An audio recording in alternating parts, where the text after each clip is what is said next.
gracias por la invitación siempre con alojarnos acá en la Biblioteca Popular Ansible. Es, como él dice, la primera vez que estamos acá en la sala, en este espacio tan hermoso, y la primera vez que estamos hablándonos de este recurso de la ciencia ficción, de las realidades paralelas, ¿no? Porque estamos hablando con ustedes, ¿no? Y también con ustedes acá en la sala. Estamos manejando dos líneas temporales. Primera vez que lo hacemos en vivo, podría pasar cualquier cosa, pero tengo plena confianza en nosotros realmente, así que vamos a empezar. El tema de hoy es historia y ciencia ficción. Entonces, ¿de qué estamos hablando cuando hablamos de historia? Bueno, dos cosas, ¿no? Pensamos en la historia, el cuento, y la historia con mayúscula, esta idea que pretende ser positivista de una relación de los hechos concretos tal y como sucedieron, ¿no? Igual las dos cosas me parece, si escarbamos un poquito nos damos cuenta que son dos tipos de relatos, ¿no? Pensamos que la historia, el cuento, la ficción es algo inventado, algo fantasioso, algo incluso escapista. Y quiero vincular un poco esta idea con el rótulo de la ciencia ficción. La ciencia que también pretende ser algo táctico, ¿no? Algo correcto, algo que se puede comprobar, y la ficción como algo inventado, ¿cierto? Y me parece que son ideas que podemos empezar a tirar de ese hilo en los libros de Roque, y justo por eso lo queríamos indicar hoy. Esto nos lleva un poco al plano de la construcción de mitos fundacionales, de una historia nacional, no de la historia oficial. Y esta idea de que un poco un relato necesariamente tiene un narrador. ¿Quién nos está contando esta historia? ¿Cómo elegimos contar las historias? ¿Y cuáles son las historias que elegimos contarnos sobre quiénes somos y cómo nos estamos moviendo en este mundo real o inventado que estamos habitando? Bueno, acá un par de ideas como para ir empezando. Juan, ¿querés contar un poco más de por qué elegimos a este joven ser que se animó a acompañarnos el día de hoy? Bueno, ¿qué tal? Buenas, muchas gracias a ambos públicos, a quienes están en carne y hueso y a quienes están viendo esto en diferido. Quienes están en carne y hueso lo pueden ver también en mayo el diferido, pero quienes no están en carne y hueso no pueden dar en carne y hueso. Y eso es culpa suya. Hablando de culpas, Roque nació en 1975. Eso no es culpa suya, tampoco es mérito suyo, pero es una característica de su biografía. Es una característica objetiva. Otras características objetivas son las publicaciones sucesivas de 3 novelas que tienen temas en común. Justamente, como decía May, algunos de esos temas son la historia y quienes cuentan la historia, y los criterios de verdad también, la ciencia, haber atravesado ahí, algo de una cierta imaginación moral sobre diferentes momentos históricos y los valores de lo que está bien, lo que está mal de cada uno de esos momentos. Por todos estos motivos elegimos a Roque. Perdón, le dije las 3 novelas. Las 3 novelas son La Come Madre, Informe sobre Ectoplasma Animal, que es un ejercicio también de dos formas de relato, porque además está acompañado de ilustraciones. Entonces hay una interacción ahí con el relato literario, con el relato de las ilustraciones, que produce un sentido nuevo, más que la suma de las partes. Y la tercera novela, que es La Telepatía Nacional. Dejó poder contarnos si fue una trilogía involuntaria o si solamente se repitieron muchos de los temas, estas cosas. Como la historia aparece tematizada, por un lado como parte del relato, en el sentido de que por ahí hay cambios de momento histórico, y esos saltos temporales sí sirven para crear una relación de causa y consecuencia. Para crear la historia se necesita varias cosas en el cronológico, pero también aparecen como citas, ¿no? Apócrifas, citas falsas de aquellos que escribieron la verdad de su momento, los científicos, los periodistas, ¿por qué no? También aparecen. Entonces, hay algo que parece quizás una pregunta disparadora que puede ser réplica, que es en relación con algo que dijo Luis González, el historiador González y González, que habla de la historia como una materia en la que se utiliza la ciencia para buscar los datos, para conectar y para poner en común esos datos, y el arte para contarlos. Y quizás es un poco lo que aparece en cuestión, ¿no? Si quiere más de ciencia o quiere más de arte. Y ahí me parece que podríamos empezar a charlar. Vos cuando lees historia, ¿lo lees como una ciencia o lo lees como una obra de arte? ¿Qué querés usar, Kelly? Así no los... ¿Puedo hacer esto? Por favor. Bueno, gracias por la invitación.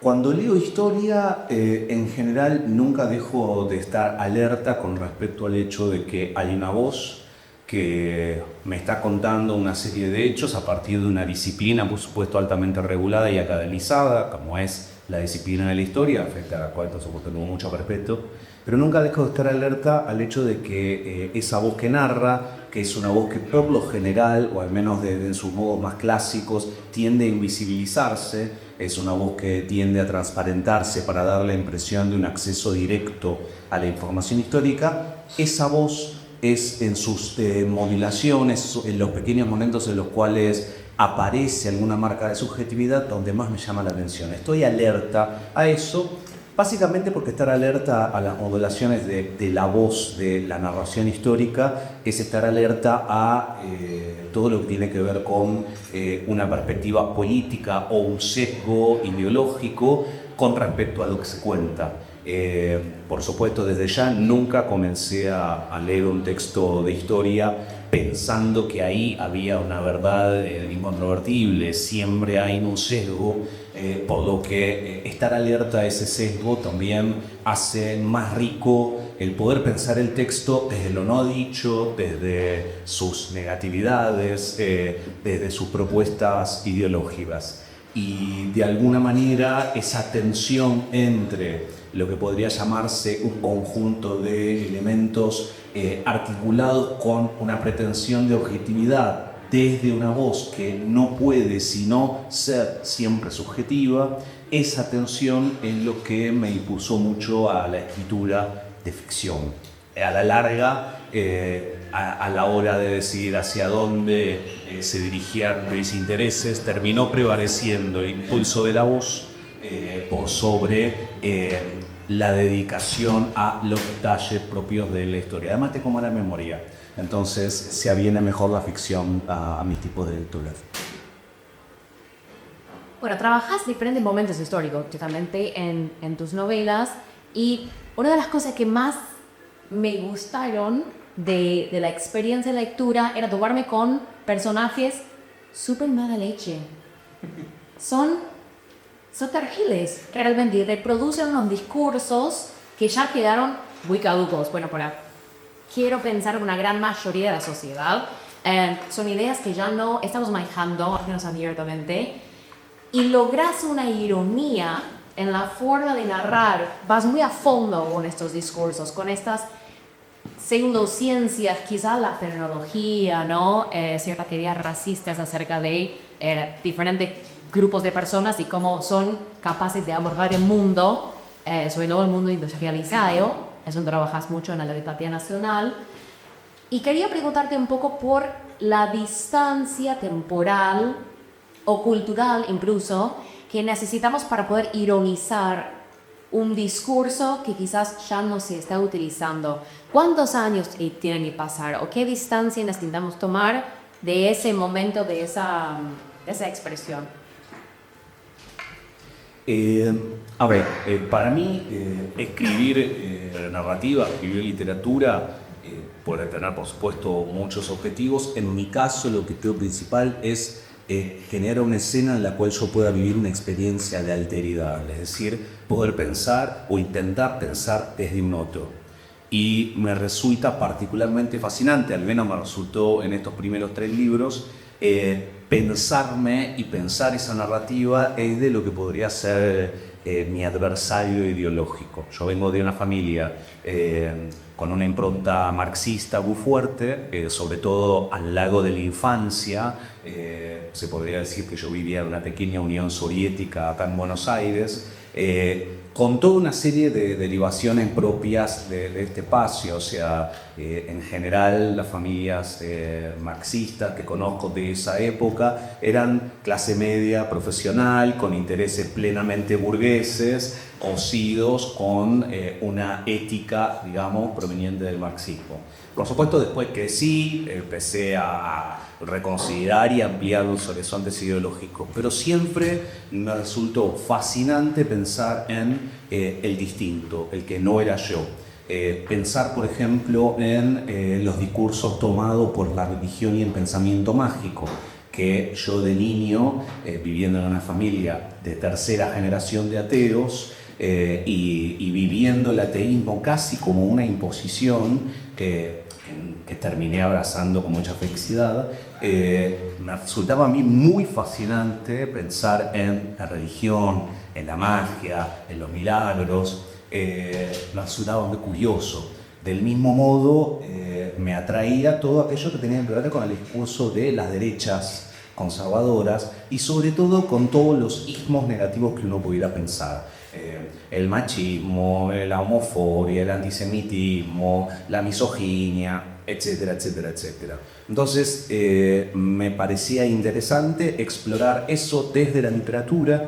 En general, estos 3 textos que escribí trabajan mucho con narradores en primera persona, por lo cual había también ahí un acto de travestimiento ideológico para poder pensar. Y también para, en definitiva, no solo explorar esa alteridad, sino también, bueno, dejar mi huella crítica a la hora de pensarla. Y me parece que esa huella crítica se aviene muy bien al sentido del humor.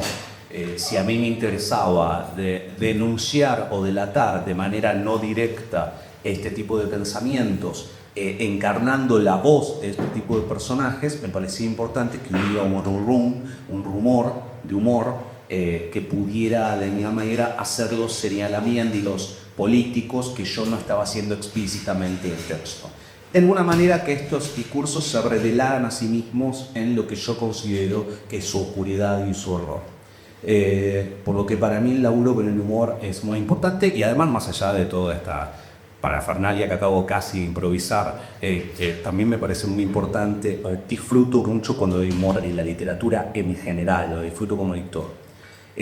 Con respecto a la distancia para ironizar, es muy interesante. Para ironizar, para pensar algo humorísticamente, se suele decir, hay una frase muy trillada, muy famosa, que la comedia es tragedia más distancia o tragedia más paso del tiempo. Supone esa frase trillada que cualquier evento, por horroroso que sea, por doloroso que sea, tarde o temprano puede ser objeto de humor, podemos distanciarnos. Para mí el humor es una de las herramientas políticas más estimulantes. Para mí pensar desde el humor es pensar siempre un poco a contrapelo incluso de los propios presupuestos por los cuales uno aborda la vida. También hay la frase trillada que dice que hay algo de humor que se trata de una sorpresa intelectual, la emergencia de un elemento que vos no podías prever dentro de la textura que estás atravesando. Y yo no estoy tan seguro que se necesite la distancia para poder pensar el humor. En todo caso, ahí lo llevo más hacia un territorio más personal. Se necesita grados de valentía y pactos de aceptabilidad para que vos puedas hacer un chiste muy fuerte, muy grave, sobre un tema urticante, sobre un tema doloroso, en la inmediatez o en la cercanía de ese tema.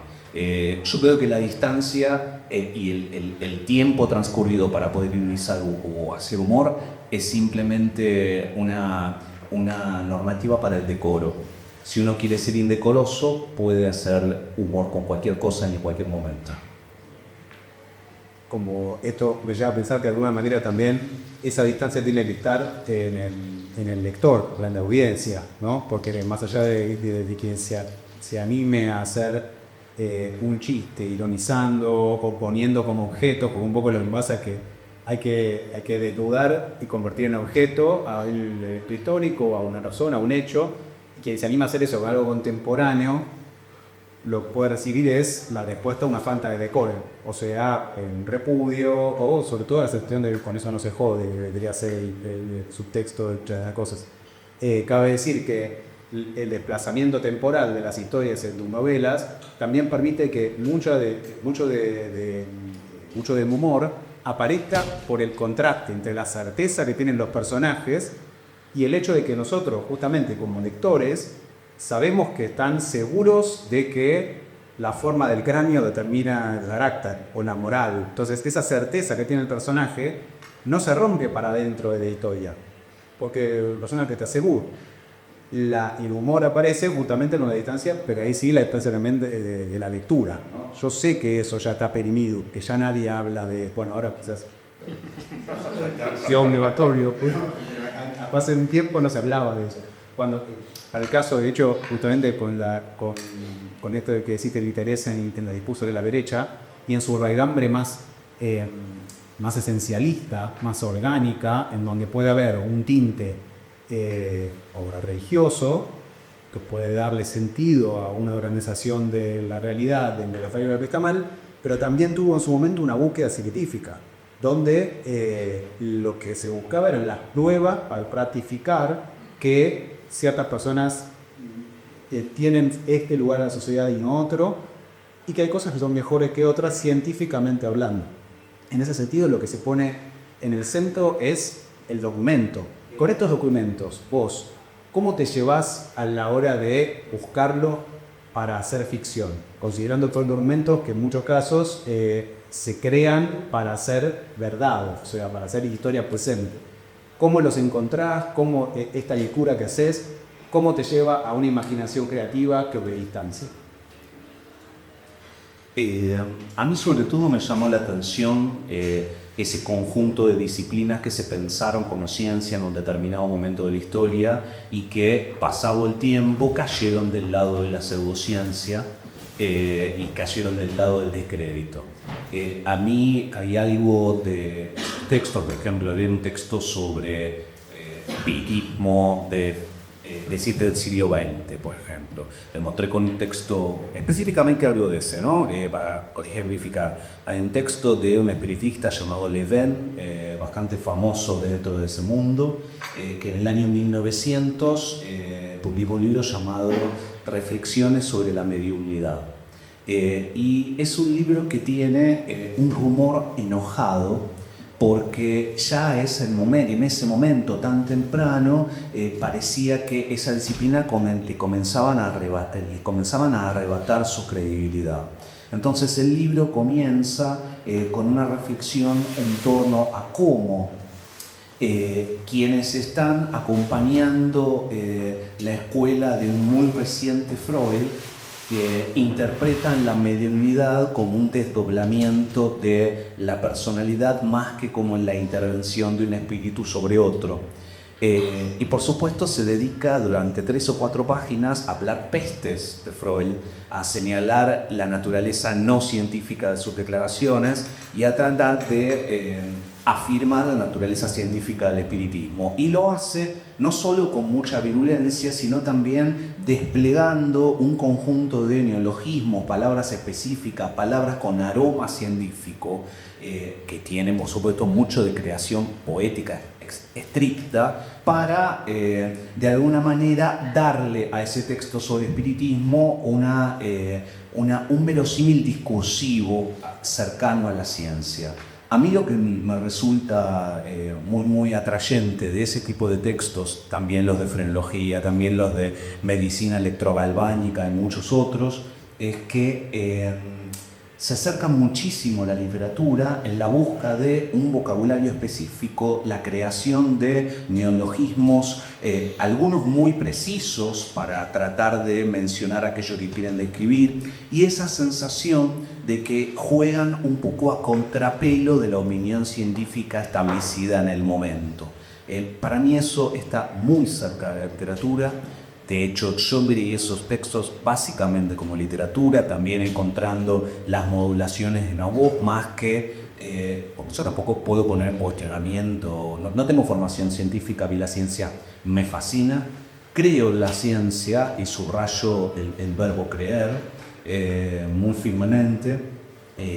Creo sobre todo en que gradualmente la ciencia siempre encuentra la manera, y de hecho está en su ADN, la manera de contradecirse a sí misma para poder llegar a nuevas conclusiones. Es la base de la ciencia, la duda, la experimentación, volver a empezar, reconsiderar las cosas. A mí eso me parece fascinante, de hecho me parece todo lo contrario del pensamiento mágico, y entonces encontrarme con textos donde pensamiento mágico, situaciones de lateralidad a la hora de hablar, no hablar desde lo hegemónico, sino hablar desde los bordes, y toda esta terminología, bueno, evidentemente me llevan a la literatura. Pero voy a entrar un poquito en la telepatía nacional y espero no spoilear demasiado, donde les recomiendo mucho la lectura de este texto, jugando con esta idea de cuál es la voz narradora, cómo se interpreta y cómo se utiliza el fenómeno. Tenemos algo que existe. Bueno, tenemos, no sé, alguien que dice ser medio. ¿Cómo vamos a interpretar eso? A través de la ciencia, a través de un discurso religioso, espiritista.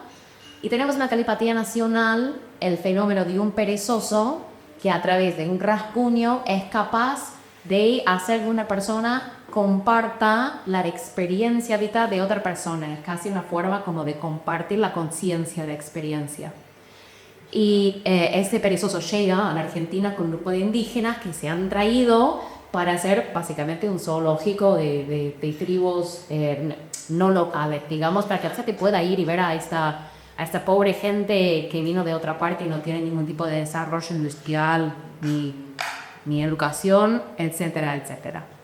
Bueno, ¿qué pasa en el salto de momento histórico?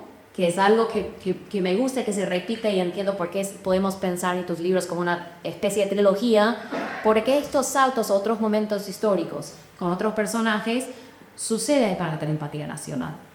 Me llegó a través de un amigo una pregunta y dice, bueno, estamos mirando el uso de este fenómeno político interesado en los años 50. Me dice, ¿cómo se habría usado este fenómeno, por ejemplo, el menemismo? ¿Te hiciste el ejercicio mental de pensar por qué elijo este momento histórico para explotar el fenómeno y ver cómo se utilizaría? ¿Pensaste otros momentos? ¿Los descartaste? ¿Podrías elaborar así sobre la marcha con mucha presión encima, micrófonos, cámaras y audiencia? ¿Cómo se habría utilizado en un momento en Argentina? Bueno, vamos a ver si llego a eso. Entre las relaciones que hay entre historia y ficción, en los 3 libros que escribí, uno de los elementos que me parecía interesante traer, aunque fuera como un subsidio invisible, era la historia de los golpes militares en Argentina. De alguna manera, en mi segundo libro, Informes sobre ectoplasma animal, que tiene un segmento que está ambientado del primer golpe militar que se realiza, y luego en la telepatía nacional me interesaba trabajar el golpe que se le hace al gobierno de Perón con el bombardeo en Plaza de Mayo, que de hecho es un momento de la historia argentina que, si bien fue trabajado desde la literatura, no fue ampliamente trabajado, y de hecho creo que no es un momento que forme parte del acervo popular en el sentido más amplio del término. Hay mucha gente que ignora que el ejército argentino bombardeó la Plaza de Mayo para derrocar a Perón y que mató población civil. De hecho, para quien no supiera esto, imagino que acá no se lo conoce, si ustedes ven la Casa Rosada luce asimétrica porque en ese bombardeo se partió todo un ala del edificio, por lo que la entrada principal, que estaba pensada para estar en el medio de la fachada, aparece ahora corrida. Entonces me interesaba mucho ese momento, me interesaba que funcionara como rumor del texto. La telepatía nacional surge de un primer impulso que era el de pensar narrativamente desde la ficción el encuentro entre 2 subjetividades completamente distintas entre sí. Hay una escena central de la novela, que para mí es muy importante, en la que se unen telepáticamente y corporalmente también, de un modo lúbrico y sexual, dos subjetividades, la de una india del Amazonas y la de un hombre blanco, heterosexual y oligarca de la ciudad de Buenos Aires en la década del 30. Y quería ver qué podía ocurrir ahí, qué tipo de información se podía traficar entre ellos, qué tipo de comprensión podía haber el uno del otro. Un poco, no quiero spoilear, pero un poco bajo la idea de que si bien podían convivir casi como uno en el momento de esa unión telepática, algo de sus prejuicios y de sus modos de ver la vida iba a hacer esa unión de un modo ligeramente imposible. Por más que habitara alguno los zapatos o los pies descalzos del otro, no necesariamente iba a haber, por motivos que tienen que ver con cómo uno arrastra también en su mirada del mundo prejuicios más fuertes de lo que uno supone, bueno, quizás no iba a haber un encuentro real. Entonces hay todo un segmento ahí. Y luego la novela, una vez que se descubre estos oligarcas argentinos que están buscando hacer un parque etnográfico, tal como se lo llamó, en parques zoológicos humanos que existieron en algunos lugares del mundo, los hubo en Berlín, funcionó uno en el Jardin des Plantes en París, que básicamente eran zoológicos a los que la gente accedía para ver a la distancia diferentes pueblos extraídos de su tierra, por supuesto, solo con violencia. Me interesaba reproducir esas experiencias. En Europa fueron más hacia principios de siglo, me pareció interesante traer eso a la Argentina más tardíamente. Y luego hay un salto temporal en la novela donde quienes derrocan a Perón fundan la comisión secreta para poder usar la telepatía más como una herramienta de control social y de inteligencia que como un elemento a ser estudiado por la ciencia con fines menos explícitos. Vos que preguntaste si yo podía imaginar qué hubieran hecho con la telepatía durante los 90, en la época de Menem. La verdad que me resulta bastante complejo de imaginar. Sí creo que, no voy a decir que estamos en la misma época, yo creo que, pero hay muchos puntos en común, sobre todo en la relación con lo cultural, específicamente ahí que hay desde el Estado hoy y desde el Estado en los 90 con respecto a la educación, las manifestaciones culturales, cuánto el Estado debe subvencionar o no el desarrollo de la cultura. Y, por supuesto, también lo uniría a la misma actitud del Estado durante la dictadura. Yo encuentro muchos puntos en común entre la dictadura, la década de 90 y hoy con respecto a esa mirada sobre el Estado. Siempre recordando que durante la dictadura, por ejemplo, lo aceptable era que un niño fuera a ver una película de Olmedo y Porcel, donde quizás las mujeres eran básicamente objeto de cuasi violaciones o de acoso permanente. Nunca voy a olvidar, como niño yo podía perfectamente, no tanto en la dictadura, pero sus resabios también a principios de la democracia, yo podía ir al cine a ver una película llamada A los cirujanos se le va la mano, perdón, nota al pie, me parece un gran título igual, pero el contenido de la película es espantoso. Básicamente hay una escena en la que dos cirujanos duermen señoritas para poder abusar de ellas dormidas, y eso era aceptable como parte del humor de la época. Y yo creo que los momentos en los cuales hay una perspectiva neoliberal extrema, por lo menos en Argentina, cuando uno los pone en transparencia con qué tipo de producción era la aceptable desde lo hegemónico, porque siempre desde lo hegemónico aparecieron cosas maravillosas en todas las épocas, Pero desde lo hegemónico, bueno, hay algo que tiene que ver con una cierta deshumanización, una trivialización del cuerpo del otro, una aceptación de la violencia como algo inevitable y hasta casi deseable. Entonces imagino que algo de todo eso se podría haber filtrado en un uso de la telepatía durante los 90. No se me ocurre cómo sería la rima con los telépatas, se le va que... Algo se les va a ir a los telépatas también, para el neotócago y telepático. Estaba pensando como justamente, ahora que decías esto de Leonel de Porcel y esto, un poco en las primeras personas de tus novelas muchas veces parece como que exploran las pasiones románticas detrás de acciones que ahora en retrospectiva parecen por un lado absurdas y por otro muy violentas. Pienso en el personaje de Comemadre, el doctor Quintana, que justamente el amor ama a la enfermera, todos aman a la misma enfermera y en ese sentido es un poco una escena medio de vodevil. Todos los hombres bigotudos aman a la misma mujer y todos tratan de impresionarla de diferentes maneras y eventualmente violentándola también. Pero en la primera persona nos encontramos con el trasfondo de lo que podrían pensar los personajes de estas películas vodevilescas también, ¿no?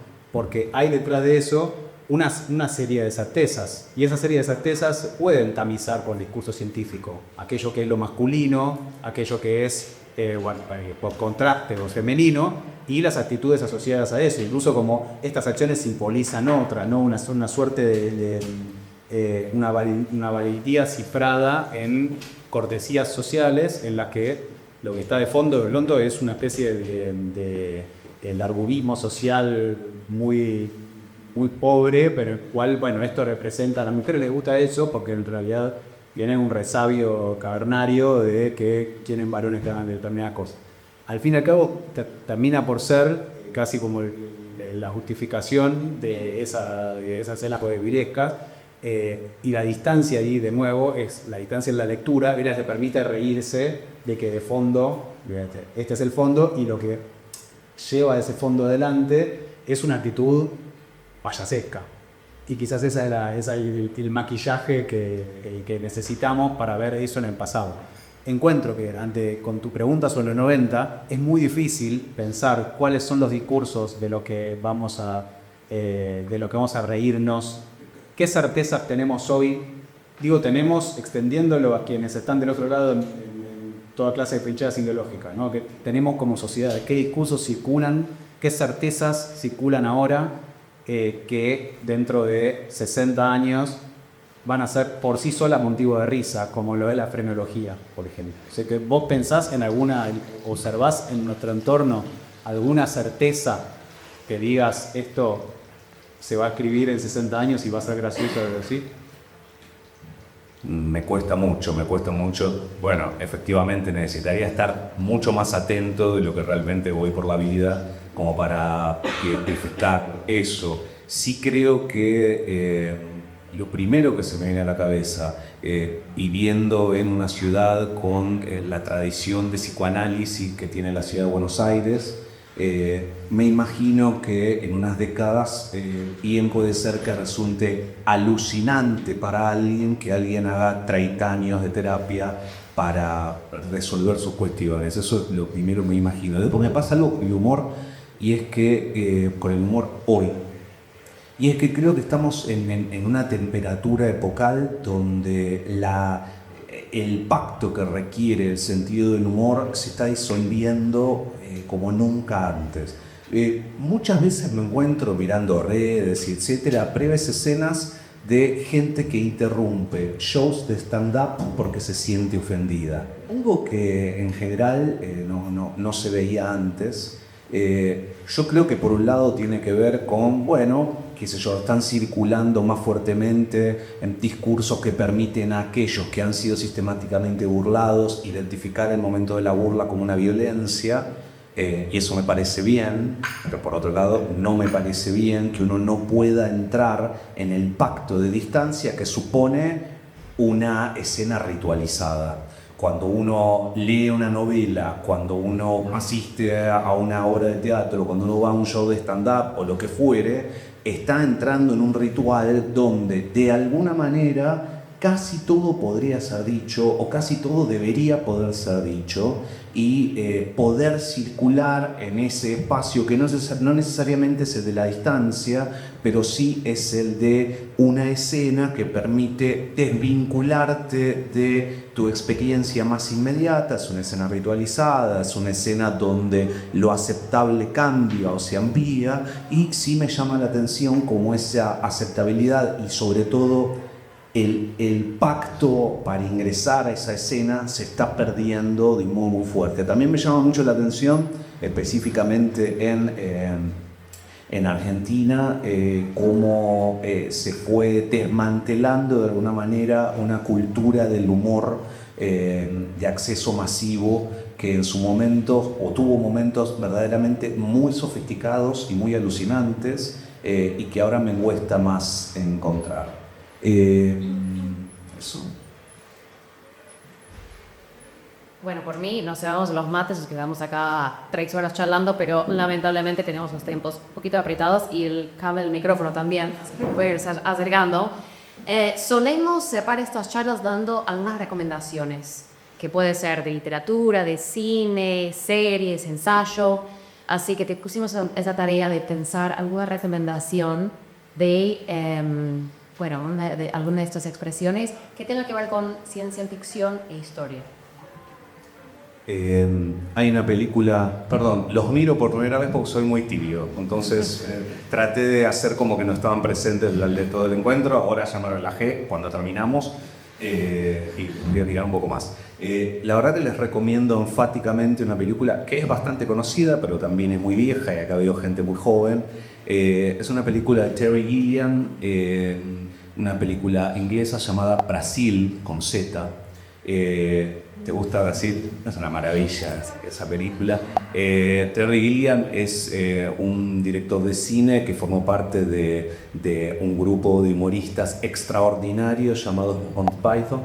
Y esa película en particular recrea un universo distópico, una suerte de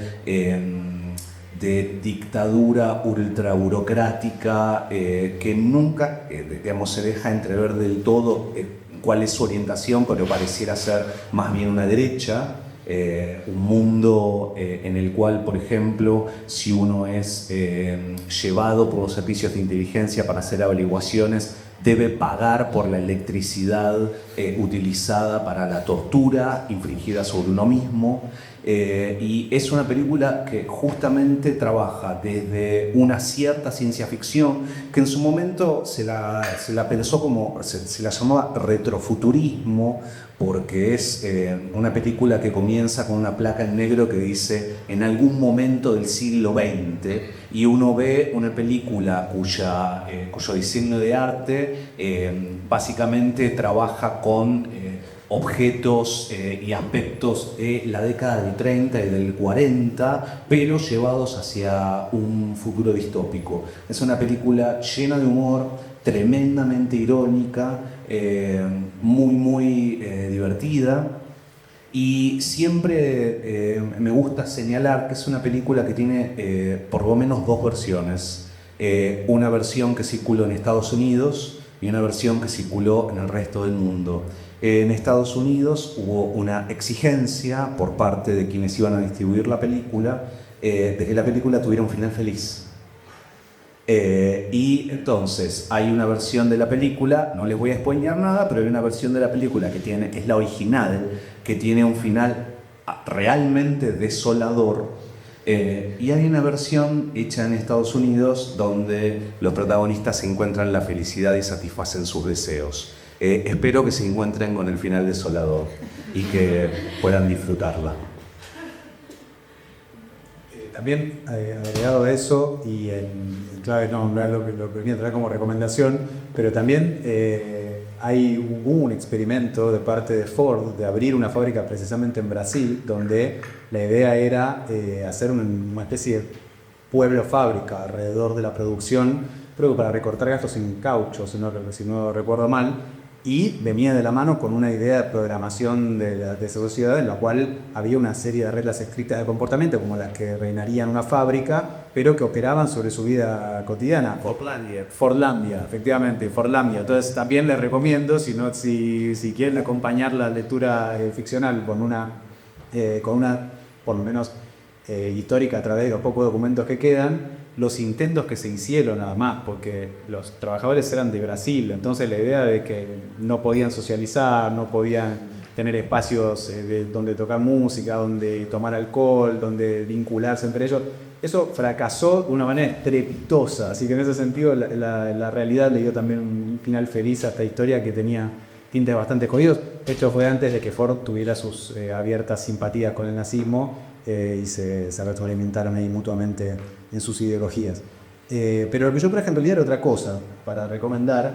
En este vínculo entre ciencia ficción e historia, o entre ficción e historia en general, este libro Mapocho de Nora Fernández, me parece que es un libro donde estos dos discursos, el discurso histórico y el discurso de la memoria como ejercicio y la memoria como algo involuntario, ¿no? Que los personajes encarnan, aquello que recuerdan que se les aparece y aquello que hacen un esfuerzo por recordar y que se parece de alguna manera a la construcción de un documento que después constituye un relato histórico, atravesado por supuesto por la historia concreta, de la historia digamos oficial del río Mapocho que cruza Santiago de Chile.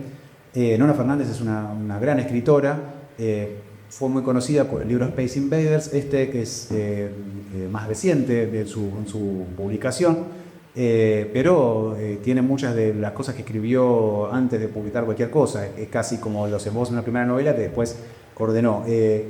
Parece que está un poco difícil de conseguirlo acá, pero va a ser en este acto depositado en la biblioteca Mansible, a quien, por cierto, agradecemos. De paso tengo que hablar un libro de Honestidad Sánchez. Exactamente. ¿Sabés los morosos que hay por acá? Hay mucho moroso. Mucho moroso del libro presente. Qué bueno, mira. Es el día de los morados. No sino lo voy a dejar acá. Agradecemos también a la Biblioteca Cancilo, por supuesto, por todo lo que nos da, ¿no? Y es mucho lo que nos da. Y bueno, no es mucho lo que está dando esto, pero sí, me acerco. Como si nos cayéramos miel y todo. Yo les voy a recomendar un ensayo de nuestra amada Ursula Le Guin, La teoría de la bolsa, no ficción. Y me gusta mucho trabajar este ensayo que es corto, es ameno, es muy lindo y se escribe con la ternura que siempre escribe Úrsula, acerca de la idea de cómo construimos una historia. ¿Cuáles son las herramientas, los elementos que podemos utilizar para crear una historia? ¿Cuál es el motor de un relato?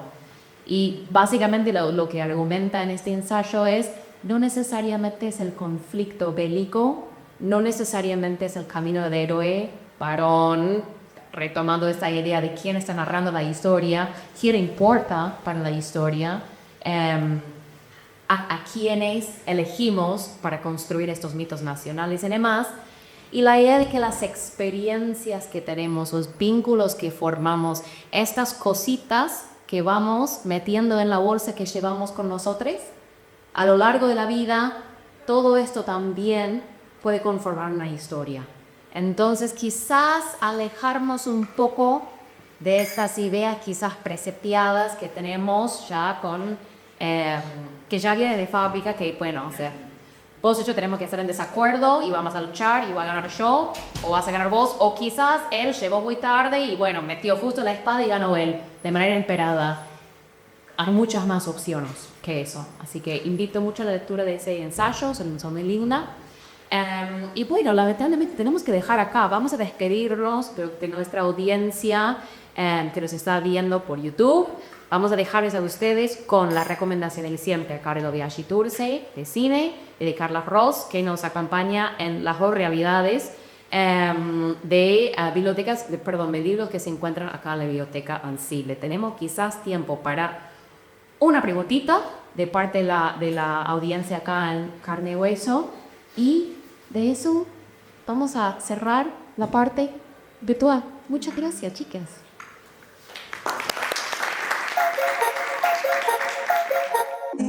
Siguiendo con este tema de ciencia ficción e historia, hay una película de 2018 que no es muy conocida, que se llama Némora, Pueblo, Poder y Tiempo. El director es Alexis Fusario y fue realizada por una productora comunitaria que se llama El Culebrón Timbal.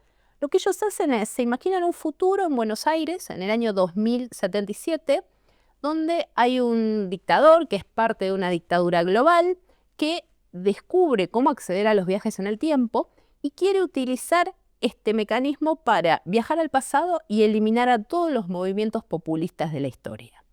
Hay una resistencia, que esta resistencia usa los mismos viajes al pasado para armar una alianza con Juana Zurduy, José de San Martín, Martín Miguel de Güemes y Eva Duarte, arman como unos Avengers de la historia argentina y van como tratando de vencer a este villano y a sus secuaces a lo largo de la historia. La peli también tiene una perspectiva latinoamericana, como que todo esto que pasa en el país es simplemente un ejemplo de lo que está pasando a nivel continente.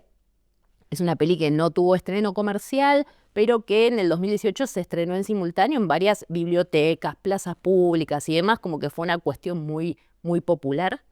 Y tiene algo que está muy bueno, que es, tiene escenas que desde el guión son pretenciosas. Tiene escenas que piensa grandes batallas, piensa, no sé, ataques a fortalezas y cuestiones que con un presupuesto amateur no podés conseguir. Entonces, desde el momento cero, mezcla live action, actores, gente actuando frente a cámara, con animaciones. Entonces, todas estas secuencias más complejas las resuelve con animaciones y las otras con gente caracterizada.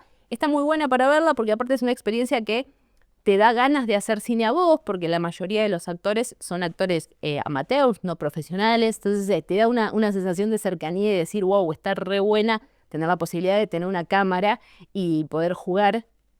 Y sobre todo, transgredir esta cosa de acercarse a nuestra propia historia, a nuestros propios personajes históricos desde los géneros fantásticos. Es algo que nosotros no tenemos esa tradición. En Estados Unidos tienen, por ejemplo, Abraham Lincoln, el cazador de vampiros. Acá, más allá de algún corto bizarro, algún acercamiento desde la comedia, no hay.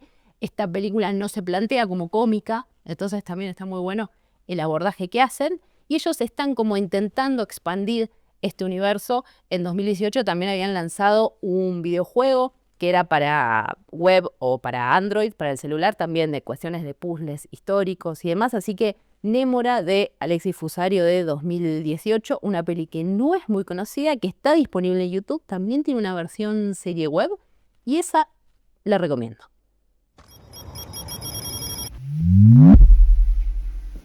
Hola, ¿cómo están? Soy Carlas de la Biblioteca Popular Ansible. Les muestro algunos libros que tenemos acá que relacionan ciencia ficción con historia. Tenemos obviamente muchas ucronías. El hombre en el castillo, de Philip Dick. Tiempos de arroz y sal, de Kim Stanley Robinson. Tenemos 1959, de Alejandro Alonso. Argentinos a vencer, de Juan Simerán. Homínidos, de Robert Sawyer, y también podemos pensarlo como otra historia, la saga de los confines, de Liliana Bodoc. Muchas gracias y hasta la próxima.